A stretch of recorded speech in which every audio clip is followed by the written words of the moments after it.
ఒక ఎక్స్ఎమ్మెల్యే అసలు ఏమనాలి? ఎప్పుడైనా ఇటువంటి మాటలు విన్నామా?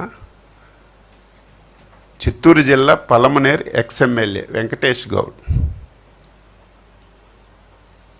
మాకు కూడా ఎన్నోసార్లు పెర్మిషన్ లేకపోతే అడ్డు పెట్టారు.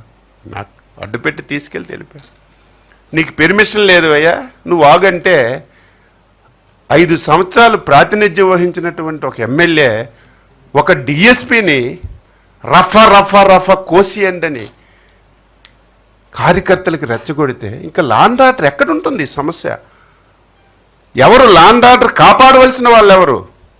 అచ్చెన్నాయుడు, సత్యప్రసాద్, మనోహర్ గారు కాదు. ఎవరు అధికారంలో ఉన్నా, ఎవరు రాష్ట్ర ప్రభుత్వాన్ని నడిపినా లా అండ్ ఆర్డర్ కంట్రోల్ చేయవలసింది, లా అండ్ ఆర్డర్ చూసుకోవాల్సింది పోలీస్ వ్యవస్థ. ఆ పోలీస్ వ్యవస్థ ఒక డిఎస్పిని ఒక 5 సంవత్సరాలు పరిపాలించినటువంటి ఎమ్మెల్యే నీకు పెర్మిషన్ లేదు ఆగంటే రఫ్ కోసేస్తానంటే ఎక్కడికి తీసుకెళ్తున్నారు ఈ రాష్ట్రాన్ని? ఏం చేయాలనుకుంటున్నారు ఈ రాష్ట్రాన్ని? ఇది వాస్తవాలు. ఇవన్నీ ప్రజలు గమనంలోకి తీసుకోవాలి.